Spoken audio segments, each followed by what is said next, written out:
Around 2008, 2009, digital marketing changed marketing. And it really became less about the copywriting, meaning the message that you're sending out to people, and it became more about the hands on the keyboard, optimizing the ad campaigns, A/B testing, different targeting and different images and video versus image and all of that.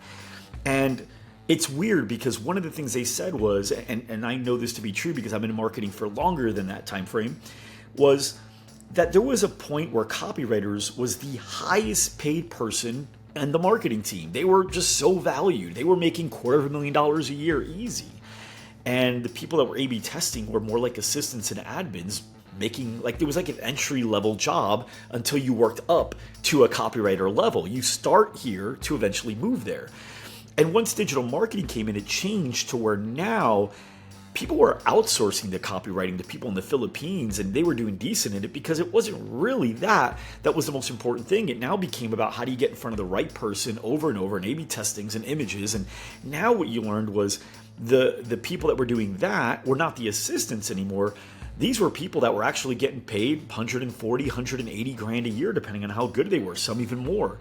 And it flip-flopped. But now what we're noticing is that digital marketing is becoming more of a commodity again.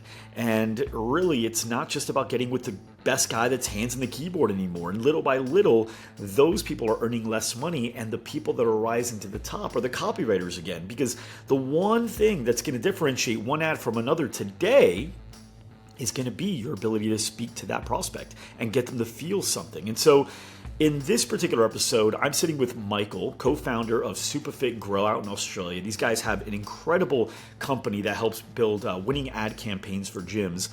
And he's incredible at copywriting, and I find myself to be a pretty dang good copywriter as well. And we're going to be talking about copywriting and how to build an emotional connection with the readers to be able to take action on the things that you're writing about.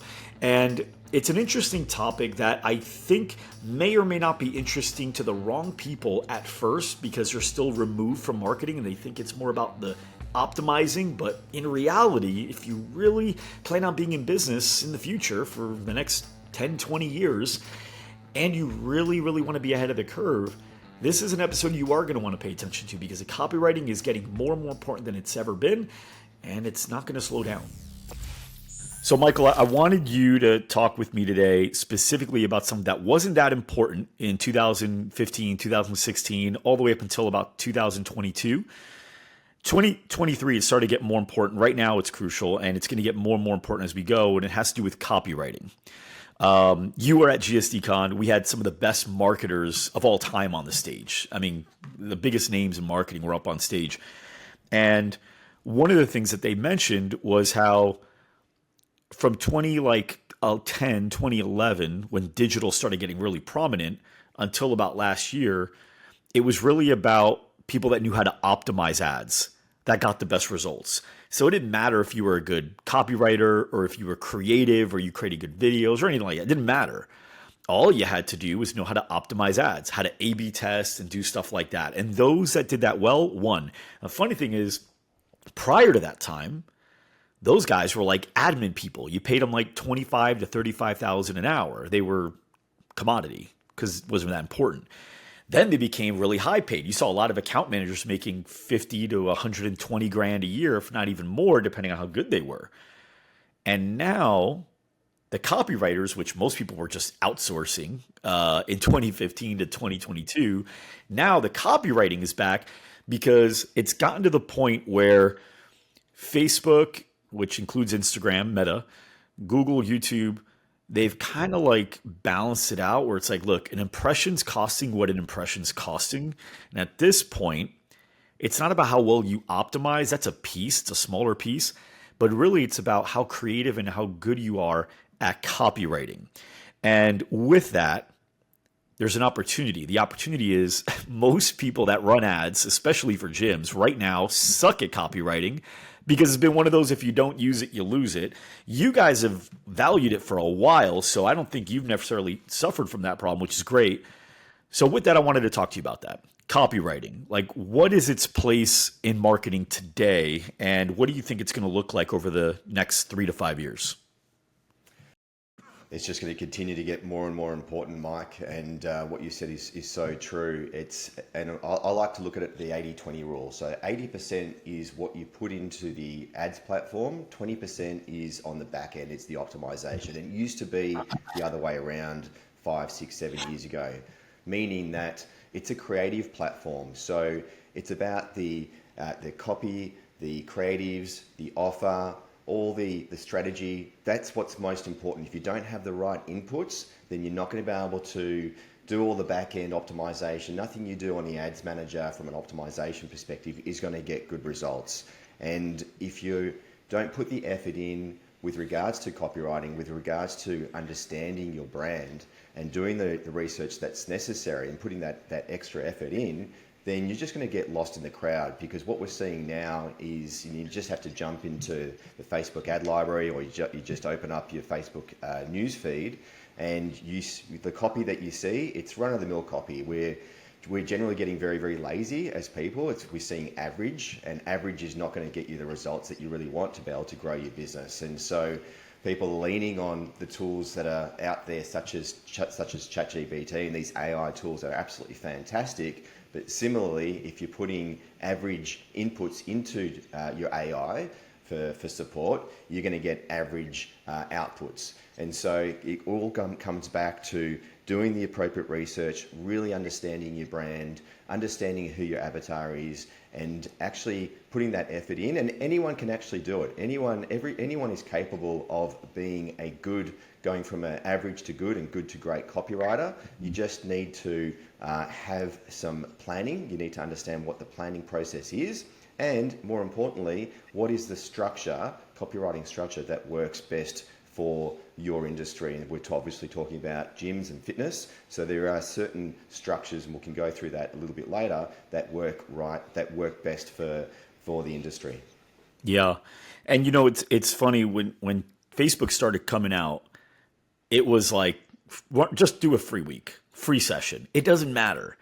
It was really, all it mattered was be online, just run an ad.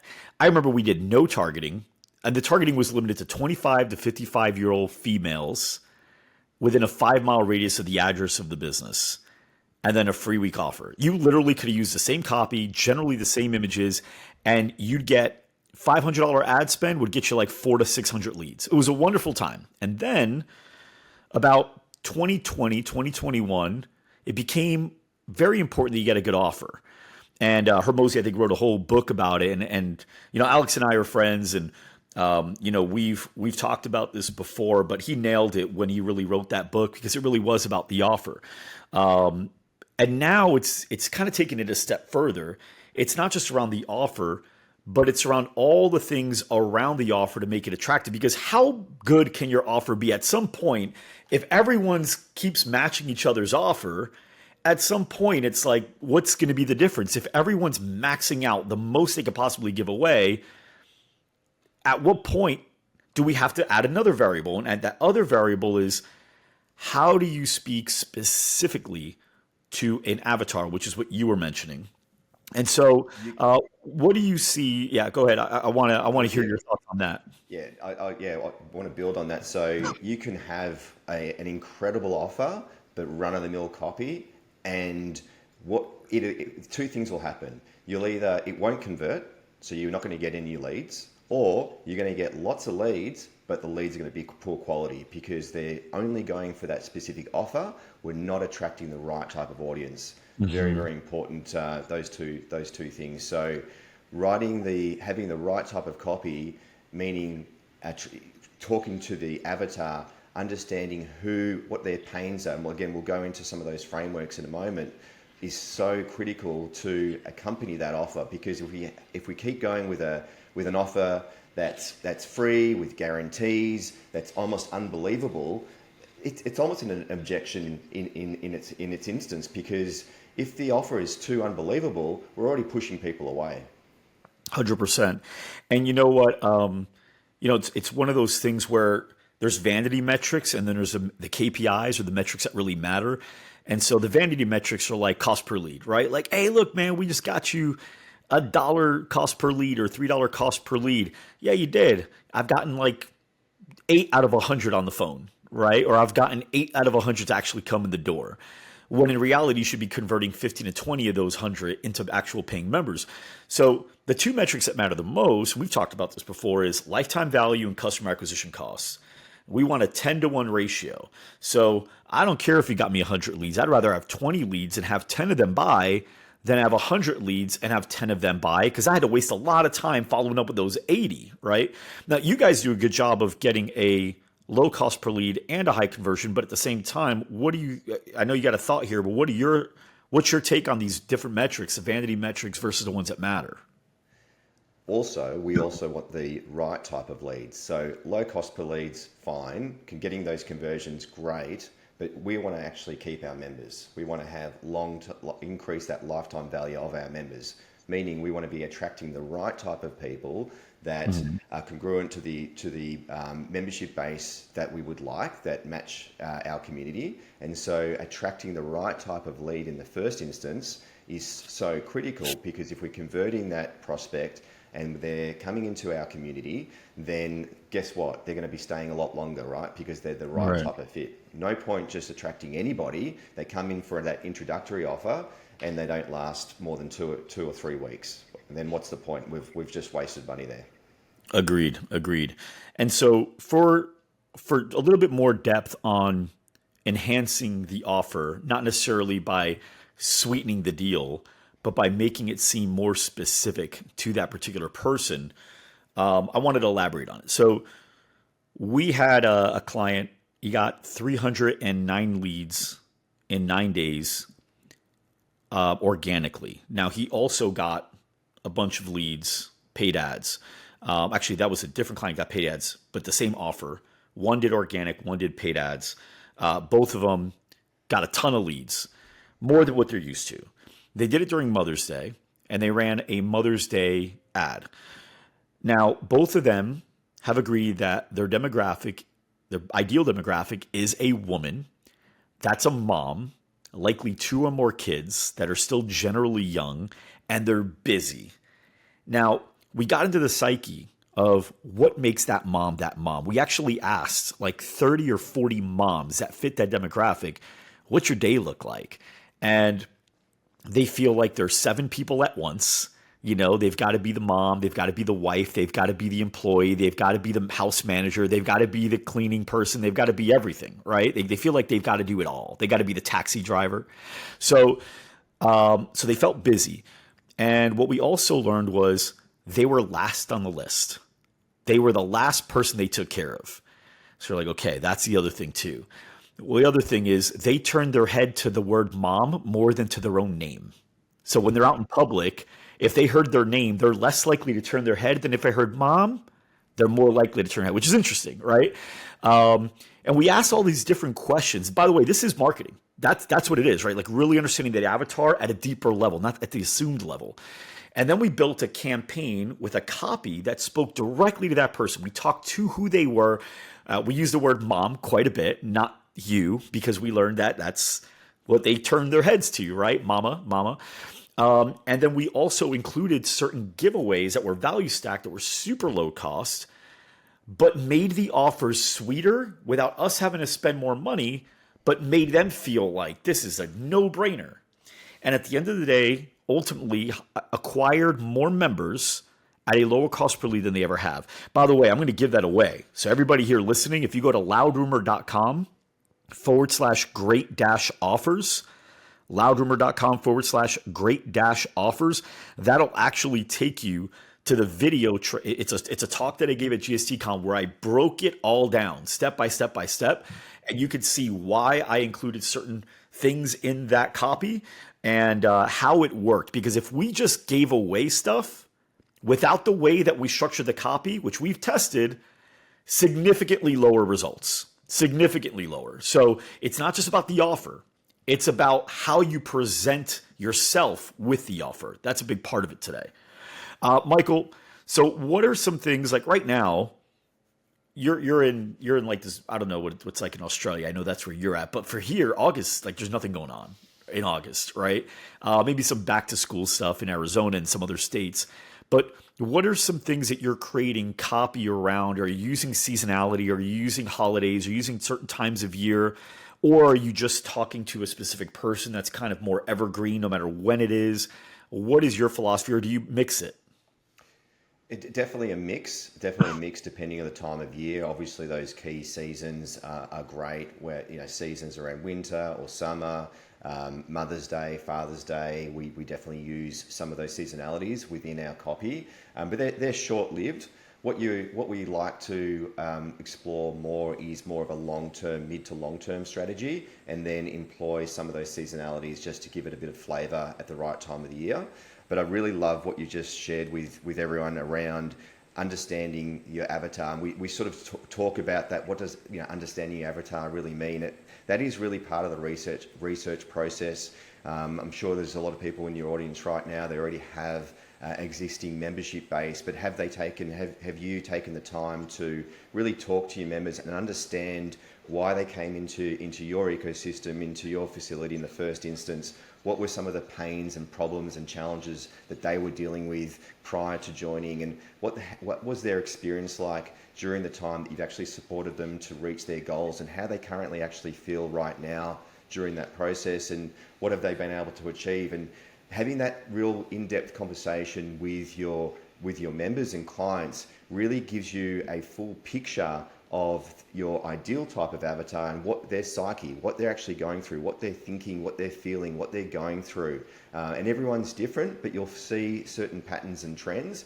And gathering that information is absolute gold, because then you can go and use tools like we mentioned earlier, ChatGPT, or when you're writing and doing your research and you've got a certain framework, you'll suddenly be able to position your copy, talking to the right type of person. And again, like we mentioned earlier, if we are talking to the right type of people, we are suddenly creating an emotional connection with your ideal type of member that you'd like to join your community, and that will bring you a better quality lead coming through, an increased percentage likely of converting that prospect, and most likely they will stay with you a lot longer. So doing that research piece is so critical in your copywriting process. Yeah. You know who some of the best writers in the world are? I learned this through actually going through different writing courses and academies and listening to some professors speak about writing. The most skilled writers in the world are comedians or comedic writers, because it's so hard to make so many people intrigued and laugh and sustain their attention for such a long period of time.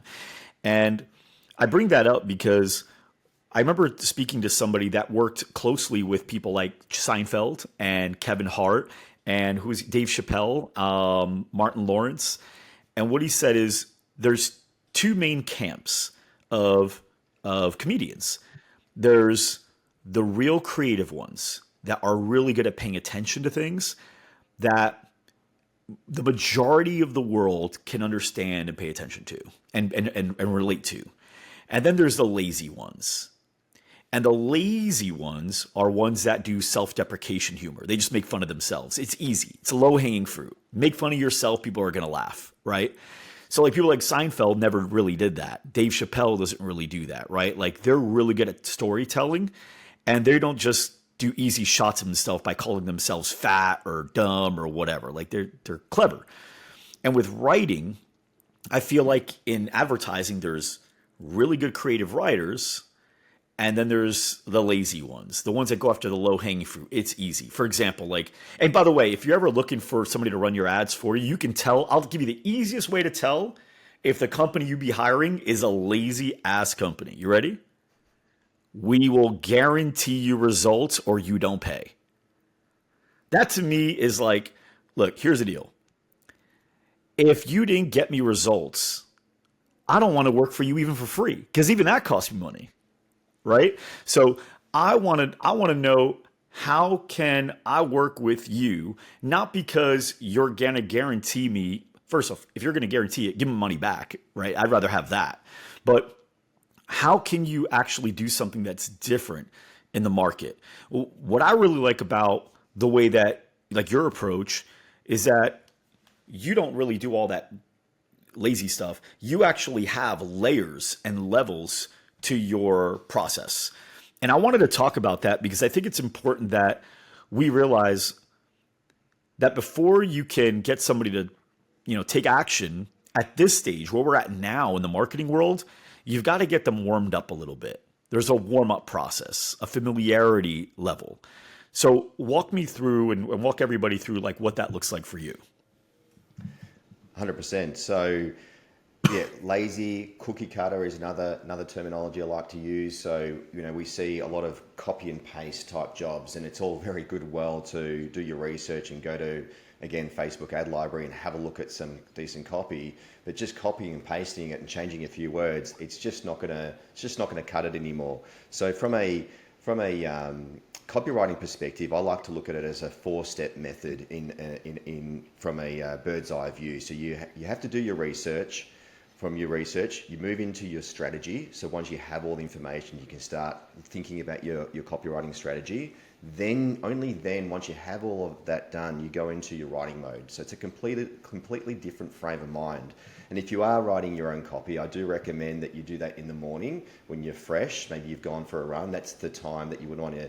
You've got the best energy, not at the end of the day when you've gone through lots of meetings. You want to do it nice early morning when you're fresh, you've gone for a run, you've done some exercise, your creative juices are flowing. That's what works best for me.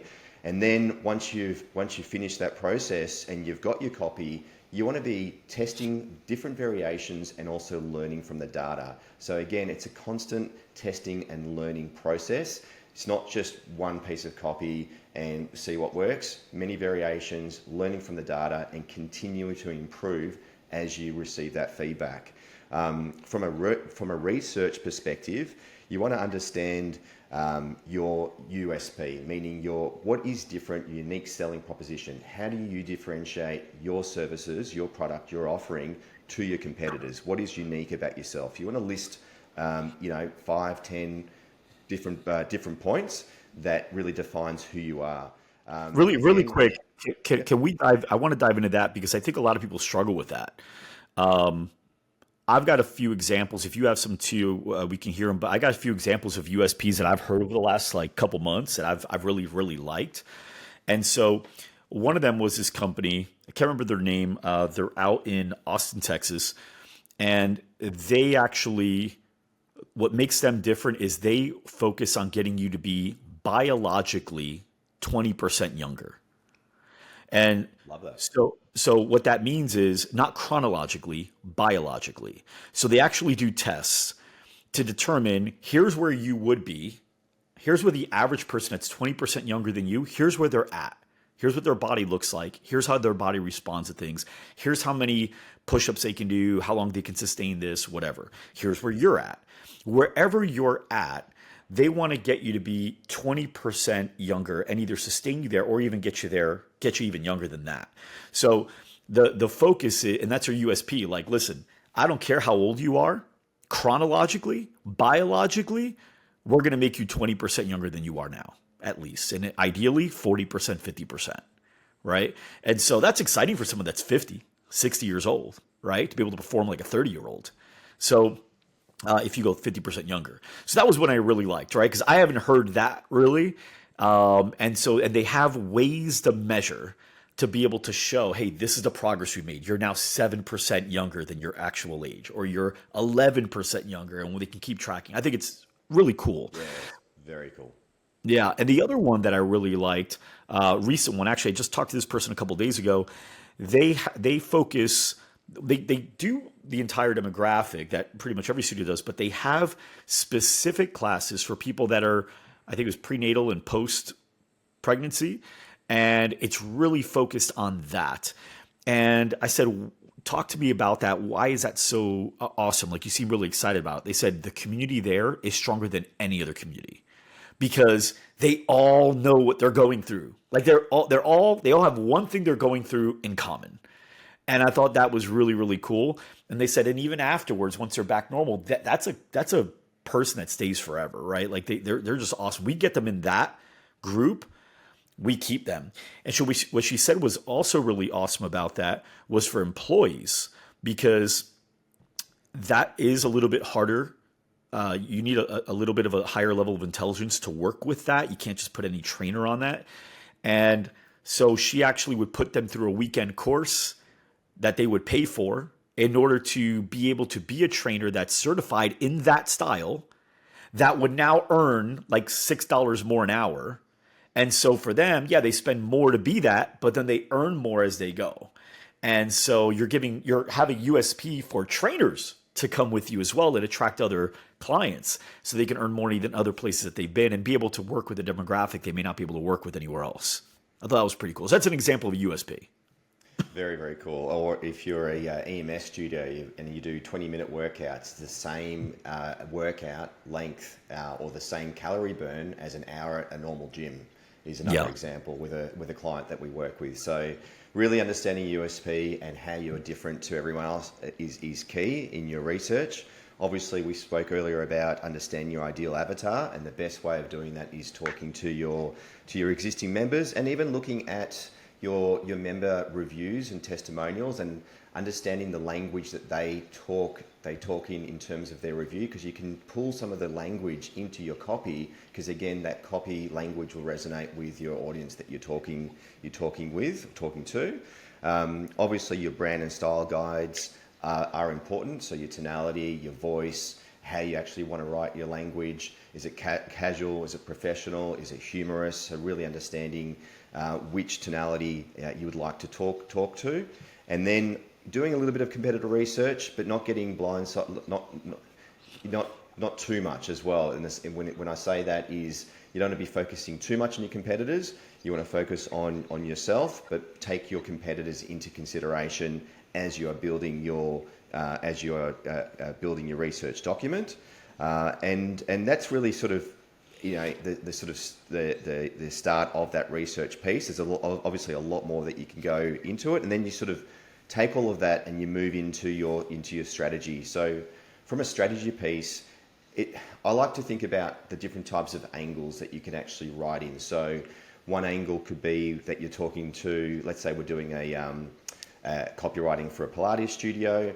Are we going to talk to an audience that is focused around pain? So maybe they've been working out somewhere and they've actually had some injuries, right? So they've got some pain, they've got some injuries through heavy lifting, they don't have the guidance, and so then Pilates being the right option for that particular audience. Or are we going with an angle around community? Is it people that have been training alone at home on YouTube, whatever it might be, and they're looking to get motivated through community? So that's two angles. So having the different types of angles is really, really important, because then you've got your buckets, your angles, if you will, and then you can start thinking about the different copy variations that you would have underneath those buckets. Yeah, I agree. Have you gotten a chance to go through the book Wizard of Ads yet? Incredible. So Roy Williams wrote it. He was a speaker at GSDCon, blew everyone away. I actually had him. I'm part of another mastermind, and I saw him speak there. I thought it was great. I thought he was great, so I invited him to come speak at our event. Fantastic.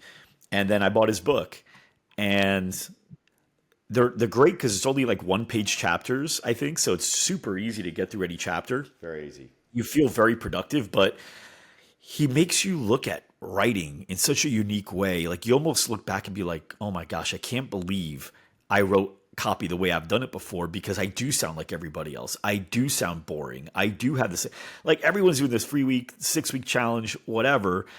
But for you guys, and what I like about what you guys do is you have that, let's create a familiarity level.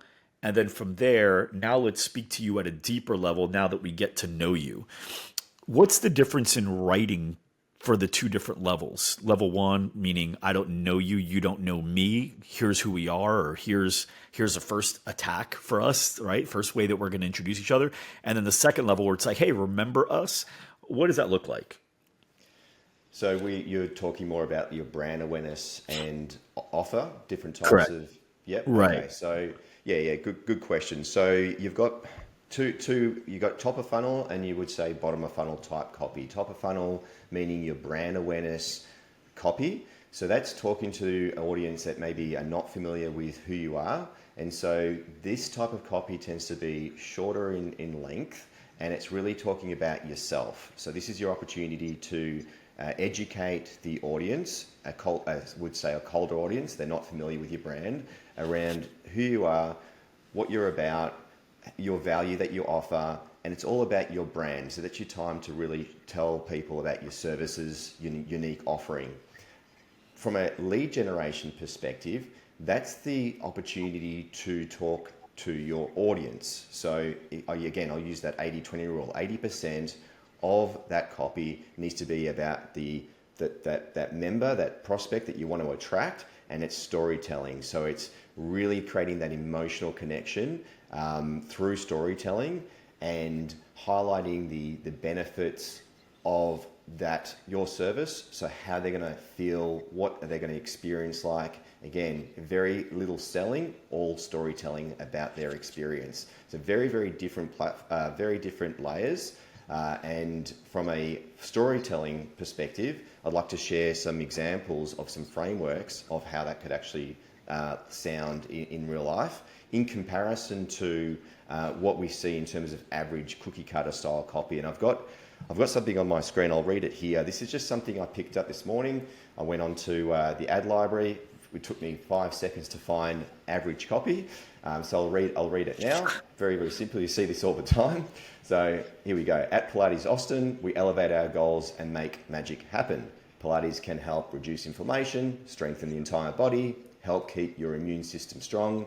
Discover our low impact full body workout in a small class setting. Tap get offer to secure your first class free. Mike, how does that copy sound to you? Sorry, I passed out. What happened? I blacked out. How does that copy sound to you? No, I'm saying that's it. It's okay. Oh, okay, yeah, it's simple. There's no emotional connection there. No. We haven't spoken to anyone. Very, very generic. We could use that copy in any 10, 15, 20 Pilates brands around the world. So it has no real meaning. It gets lost in the crowd.